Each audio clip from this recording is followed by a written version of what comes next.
You believe the problem is that you cannot visualize, yet the truth is far stranger. For your very attempt to see the image is the act that makes it vanish.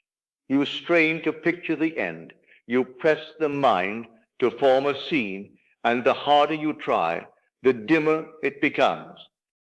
You have tried to hold the picture still, to force the feeling, to chase the moment when the vision becomes clear. Yet all your effort only leaves you more weary, more uncertain, more alone with the silence of your own mind. But hear me, my friend, the failure was never in your ability. The failure was in the premise. For manifestation is not born of effort, nor of forcing the inner eye to behave. Your reality is only your mirror, reflecting not the picture you try to see, but the state from which you see it. Stay with me, and I will show you a way so simple, so effortless, that the vision forms of its own accord as you drift into the drowsiness before sleep. Tonight, we explore why effort blinds the inner eye. You have been taught to strain, to push, to summon images, as though creation responds to force. Yet force belongs only to the world of shadows. In the inner world, where cause truly lives, effort is the very substance that keeps the door shut. You try to picture the end. You try to grip the scene and hold it still, hoping it will bloom into clarity. Yet every attempt tightens the mind, and a tightened mind cannot see. You chase the image as though it were running from you, never noticing that it is your pursuit that drives it away. For what you chase, you confess you do not have, and consciousness is too precise to give you anything but what you confess. Most do not realize this. They believe that if the picture fades, they must try harder. If the mind wanders, they must drag it back. If the scene dissolves, they must force the feeling to return. Yet every ounce of effort declares one message to the unseen: I am not there. And what you are not, you cannot feel. And what you cannot feel, you cannot express. So the cycle repeats, trying, failing, doubting, while the inner eye grows more weary with each attempt.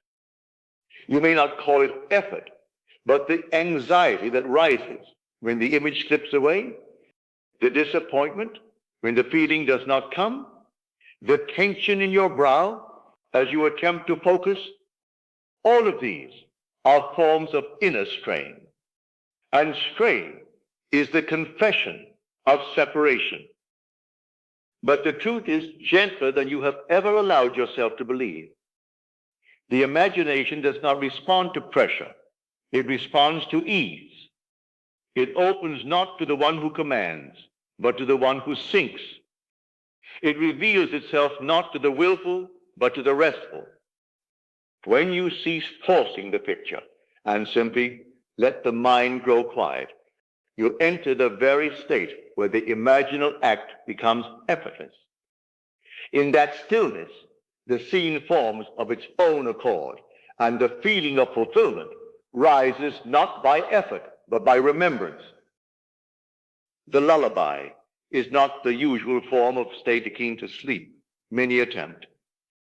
In the common practice, you are asked to build a scene, to see it clearly, to repeat it until it takes on the tones of reality.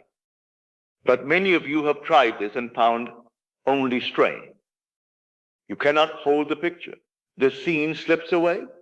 The mind grows tight with effort. And when this happens, you believe you have failed. But you have not failed, my friend. You simply attempted a method that demanded what your state intention could not give.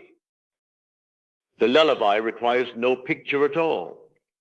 It asks you to begin with something far simpler, a mood, a gentle inclination toward the feeling that something wonderful is already true. You do not need clarity of image. You do not need a perfect scene. You need only the soft conviction of having.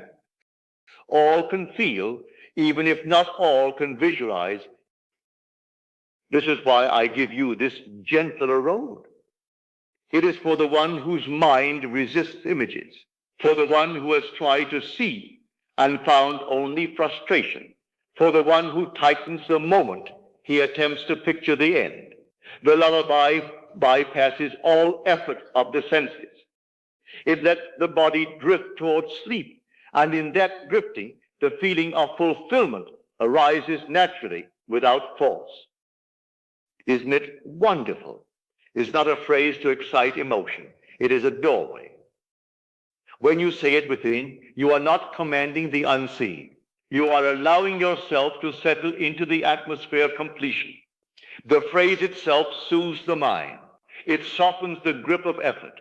It leads you away from performance and into acceptance.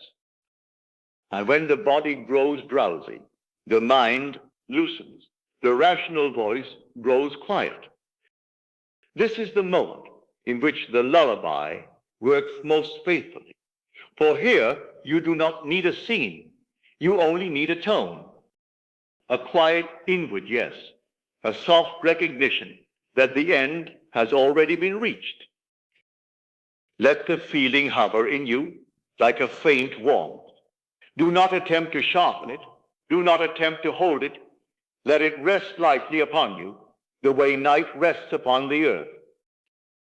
This is the essence of the lullaby. Not effort, but ease. Not visualizing, but feeling. Not striving, but sinking. And when this gentle mood carries you into sleep, the assumption is sealed. And what is sealed in sleep appears in the waking world. The descent into the state is the simplest work you will ever do. It is not an exercise of the will, nor a performance of the mind. It is a quiet softening of yourself into the end. As you lie upon your bed, let every muscle grow loose, let the breath grow easy, and let the thoughts lose their sharpness. You are not trying to create anything. You are letting the body prepare the way for you. When the drowsiness begins to come, this is the moment to speak the lullaby. Not aloud, but within. Say gently, isn't it wonderful? Not to stir excitement, but to invite the feeling of completion. Let the phrase roll through you like a warm breeze. Do not repeat it with force. Do not try to make a feeling rise. Simply let the words point you toward the mood of having. Isn't it wonderful? Is not a command. It is a recognition, a soft acknowledgement that something good is already true. I once guided a woman who told me she could not visualize at all. When she closed her eyes, she saw only darkness, and every attempt to build a scene only made her anxious. So I asked her to abandon all pictures and use only the lullaby. Each night, as she grew drowsy, she whispered, "Isn't it wonderful?" Nothing more. No image, no story, only the suggestion that something lovely had already happened. In a few days, her fear dissolved. In a short time, the very condition that troubled her changed of its own accord. Not because she visualized, but because she felt. As the mood begins to settle, do not reach for a picture.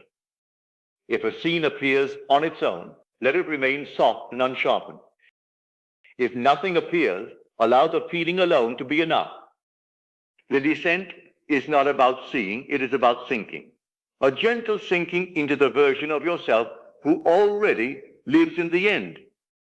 You might feel a faint warmth, a quiet relief, or the lightest touch of gratitude, and that is all that is needed.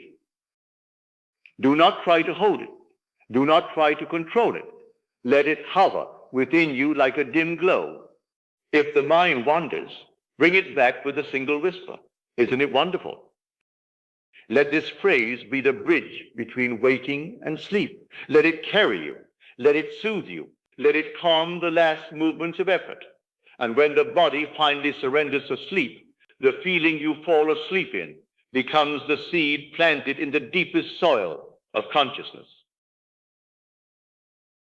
When you understand that the outer world is only your shadow, you cease arguing with appearances. You stop pleading for a sign, and you begin instead to watch your reactions. For your reactions reveal your dwelling place. What you accept as true within shapes the scenes you meet without. This is not poetry. It is law. And once you feel the end as natural, life reorganizes itself around that feeling with a precision no effort could ever achieve. You know this already, for you have seen it in small ways. A shift of mood can make the same room friendlier, the same person kinder, the same day brighter. Yet nothing outside changed. You changed, and the world echoed your new tone. This is the same law that governs manifestation, only in a greater measure. What you fall asleep in, you awaken to in form, not because the world decides, but because the world reflects. I once knew a man who practiced nothing more than a quiet feeling before sleep. He formed no scene. He heard no voices. He simply let the conviction it is done rest upon him like a soft cloak. Each night he sank into sleep with that gentle assurance. In a short while, the condition he desired appeared in his world without effort or struggle. He had planted the seed in silence, and the world bore witness to the state he had accepted. This is the mirror of fulfillment, the outer expressing the inner. This is why the lullaby is so gentle and yet so powerful. The subconscious does not respond to commands. It responds to acceptance. It takes the mood you bring into sleep and brings it forth in the waking world. So if you fall asleep longing, you awaken to more longing. If you fall asleep almost there, you meet an almost tomorrow. But if you fall asleep in the quiet satisfaction of the end, the world must show the harvest of that satisfaction. And when contrary facts appear, meet them gently. They are the remnants of a former state. Treat them as the last ripples of a fading dream. Remain loyal to the end you have accepted. For once the mood of fulfillment becomes natural to you, the world must mirror it. It cannot do otherwise, for the outer is compelled to follow the inner. The reward of this work is not the thing itself, but the rest that follows, the assumption. A quiet certainty that what you have accepted within is already moving toward expression. This stillness is the Sabbath, the inner cessation of effort.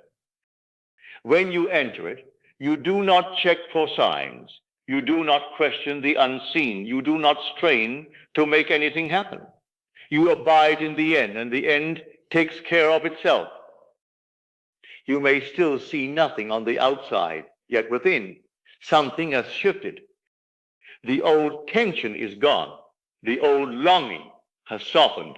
The old doubt has lost its voice. This is the sign that the work is complete. You rest not because you wait, but because in imagination the work is finished. For the Sabbath is not measured by appearances, but by the rest you feel when you no longer reach. You are satisfied in consciousnesses, and satisfaction is the seal of creation. Do not confuse this rest with passivity. It is not indifference, nor is it the resignation of one who has given up. It is the composure of one who knows. When you walk in this rest, you no longer ask when, for time belongs to the shadow. You no longer ask how, for the how belongs to the unseen. You simply maintain the tone of fulfillment, and the tone draws to you the scenes that match it. Even when contrary facts arise, remain unmoved, They are not signs of failure.